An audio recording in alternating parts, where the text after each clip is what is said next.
Hello दोस्तों, मेरा नाम है गोविंद। मैं हूँ एक banking aspirant. Finally RRB PO के मेंस का स्कोर कार्ड बैठ हो चुका है। मेरा एग्जाम क्लियर नहीं हुआ था, वो मैंने पहले शेयर कर दिया तुमसे। और आई थिंक सो जब मैंने इसका एनालिसिस भी शेयर नहीं करता, क्योंकि मुझे पता खराबी पेपर हुआ था। तो जो मेरे अटेम्प्ट्स ना उसके मुकाबले तो मेरा स्कोर ठीक ही आया, क्योंकि मेरे को एक्सपेक्टेड था कि मेरा स्कोर 62-65 के आसपास आएगा। और मेरा जो स्कोर आया है वो आया है 72। और राजस्थान कट ऑफ गई है 74। 2 नंबर से रह गया ये वाला भी, बट स्टिल मगर मैं बताऊं तो मुझे खुशी है कि हाँ रह गया ठीक, कोई बात नहीं। क्योंकि एक ना, अगर मान लो कट ऑफ से जस्ट कट ऑफ भी क्लियर हो जाती, मान लो 74-75 आता, तो दूसरी स्टेट में जाके सिर्फ इंटरव्यू दे के आना, मुझे पता क्लियर होगा भी नहीं, तो फायदा नहीं है ना उस चीज़ का। क्योंकि देखो, अगर अगर कैलकुलेशन दिखाऊं मैं अपनी, तो 72 या 74 आया मान लो, तो अगर मैं इसका 80% निकालूं तो 30 कुछ आएगा, 29-30 समथिंग आएगा। और लास्ट टाइम कट ऑफ गई थी राजस्थान की, जो फाइनल कट ऑफ वो थी 50 नंबर। अगर 30 नंबर मतलब ये इसमें से आए हैं, तो मेरे को 20 नंबर चाहिए इंटरव्यू में। 20 मतलब 100 में से 100 ही चाहिए। और 100 में से 100 किसके आते हैं भाई इंटरव्यू में? तो वो तो कोई काउंट ही नहीं है, मतलब वो तो पॉइंट ही नहीं है उस चीज़ का, ठीक है। इसलिए मेरे को इस पेपर एटलीस्ट, मेरे को पूरे साल में एटलीस्ट ये वाला पेपर एटलीस्ट ये है कि मुझे कोई गम नहीं है इस चीज़ का कि कैसा रिजल्ट आया कैसा नहीं आया। बाकी मैं स्कोर कार्ड तुम्हें डिटेल में बताता हूँ। रीजनिंग का ना मैं 21 अटेम्प्ट करे थे, 21 ही आया मेरा उसमें। मैथ्स के अंदर मैंने 17 करा था, 2 क्वेश्चन गलत हुए मेरे, उसमें मेरा 14.50 आया। तो ये मिला के दोनों मिला के 21 और 21 31 35 के आसपास ये होगा दोनों मिला के। इसका आएगा, इसको करूंगा 1.25 से मल्टीप्लीकेशन, तो मैथ्स और रीजनिंग का स्कोर आएगा मेरा 44 के आसपास। 44 वहां पे आएगा। उसके बाद मेरा 19 पॉइंट समथिंग कंप्यूटर का है, तो उसको हाफ कर दूंगा, 10 मान लो, मतलब 20 का हाफ 10 हो जाएगा। 10 नंबर मेरे कंप्यूटर में आया 20 में से, तो 54 वहाँ हो गए। 5 नंबर मेरे जीके में आए हैं, उसकी सेक्शन क्लियर नहीं हुई। तो मेरा कितना हो गया, कितना होता है, 44 54 54 59। 59 वहाँ पे हो गया। 59 के बाद मेरा आया 13.5 नंबर हिंदी के अंदर। मेरे को हिंदी का डाउट था कि सेक्शन क्लियर होगी ही नहीं होगी।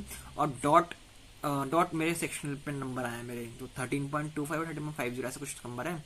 तो वही है। 59 के बाद 60, 59, 69, 72 के आसपास बैठ रहा है।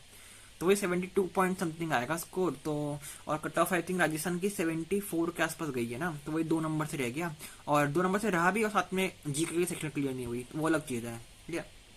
क्योंकि जीके तो वही ऐसी चीज़ है, पढ़ के जाओ तो अलग चीज़ आती है, ना पढ़ के जाओ तो भी ऐसी चीज़ होती है, बहुत अनप्रेडिक्टेबल चीज़ है जीके के। मतलब जीके के बारे में ना मेरे से पूछो भी मत करो, क्योंकि ना मैंने देखा था मेरे आईपीएस पीओ में जीके में आए थे 14.5 नंबर।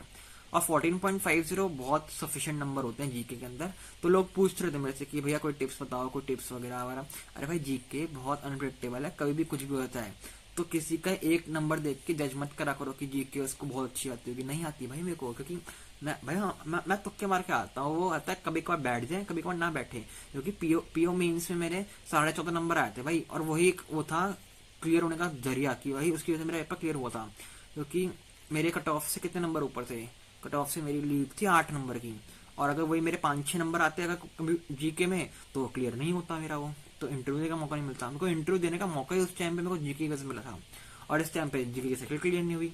तो जीके जो है ना, वो बहुत अनप्रेडिक्टेबल है।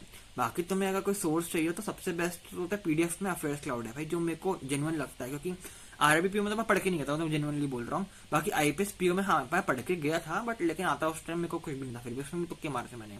लेकिन उसमें एटलीस्ट था ना कि तुमने जब पढ़ा हुआ हो और वो तुक्के मारो तो फिर भी ठीक लग जाते हैं। बट ना पढ़ के तुक्के मारो तो वो गलत लगते हैं वो, तो ठीक है। तो वो एक अंडरस्टैंडिंग आ गई कि मेरे को पता चल गया कि अगर मैं इस साल पेपर दे रहा हूँ मैं, तो अगर मुझे तो वापस तुक्के मारने हैं तो मेरे को पढ़ के तो जाना पड़ेगा ही पड़ेगा, बिना पढ़े तो नहीं हो सकता। तो वही है, अफेयर्स क्लाउड की जो पीडीएफ आती है, मैं तो वीक वो कर रहा हूँ, लाइक डेली पीडीएफ कर रहा हूँ। क्योंकि वीकली और मंथली ना मेरे को सूट नहीं करती, क्योंकि वो वीकली मान लो 200 150 200 के पेज की होती है, और मंथली वाली आती है 600 के करीब पेजेस की। तो भाई वो 150-600 पेजेस करने से बेटर है भाई तुम रोज के 10-15 पेज कर लो, ठीक है। वो एक वीकली और मंथली तो भाई मेरे बस की है नहीं। मैं सजेस्ट करूंगा तुम्हें भी कि तुम भी वीकली मतलब डेली ही करो, ठीक है। अफेयर्स क्लाउड की आती है, तुम्हें मिल भी जाएगी, टेलीग्राम पे मिल जाती है। वरना वैसे तो मैंने तो पेड ले रखा है उसको, क्योंकि मैं क्या करता हूँ, जो मेरा तरीका करने का, मैं सुबह लाइक अपना पीडीएफ पढ़ने के बाद रात को उसी का टेस्ट भी देता हूँ हाथों हाथी। तो मेरा वो एक दिन मेरा पूरा कंप्लीट हो जाता है कि मैंने पढ़ भी लिया, उसका टेस्ट भी दे दिया, काम खत्म वो दिन। रिविजन का वो झंझट नहीं रहता बार बार। हाँ, उसके बाद मैं जो संडे है, संडे को पीडीएफ आती नहीं है, तो मैं संडे को वीकली वाली वापस पढ़ लेता हूँ 100 पेज की। वो ना फिर वो बर्डन नहीं लगता, वो पढ़ रखी होती न्यूज तो मुझे पता होता है कि क्या आने वाला है, तो वो जल्दी कवर हो जाता है। तो मेरा वही बेस्ट रहेगा कि अगर तुम पेड ले सकते हो तो मतलब मैं सजेस्ट करूंगा कि पेड ले लो उसका तो एटलीस्ट, ठीक है। कोई प्रमोशन वगैरह नहीं है उस चीज का, मैं मेरे को कोई पैसा नहीं दे रहा उस चीज करने के, पर मैं तुम्हें सजेस्ट कर रहा हूँ कि अगर तुम लेना चाहो तो उसका ले लो, क्योंकि मेन है पीडीएफ तो तुम्हें कहीं भी मिल जाएगी फ्री में, पीडीएफ बतेरी मिल जाती है पीडीएफ फ्री में।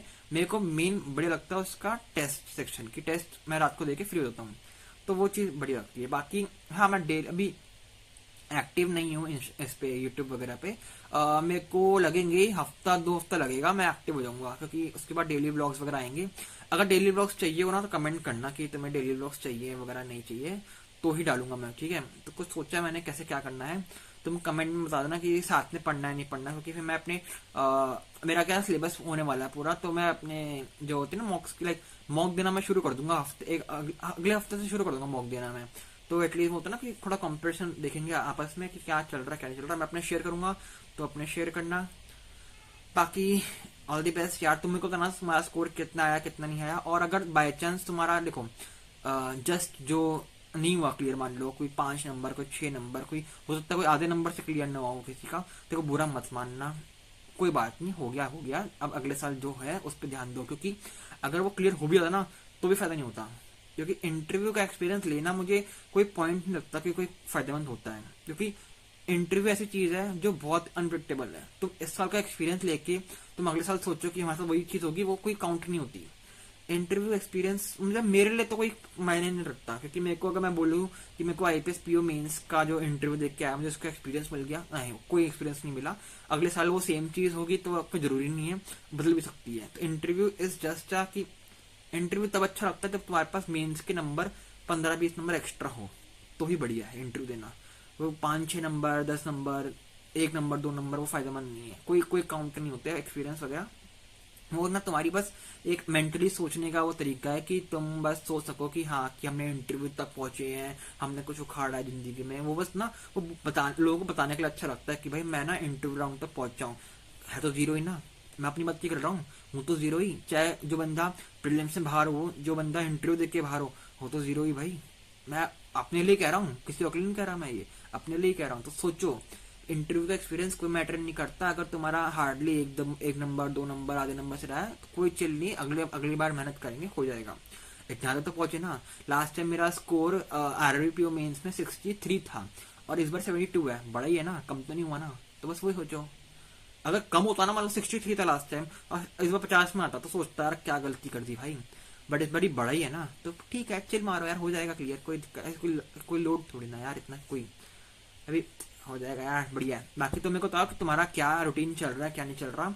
बाकी मेरे डेली ब्लॉग्स आएंगे अभी हफ्ते 2 हफ्ते में आ जाएंगे, और तुम बताओ कि तुम्हारा क्या चल रहा है, तुम्हारा क्या स्कोर आया। बाकी तुम्हें वीडियो अच्छा लगे तो लाइक करना, चैनल सब्सक्राइब करना। मिलते हैं अगली वीडियो में, बाय बाय।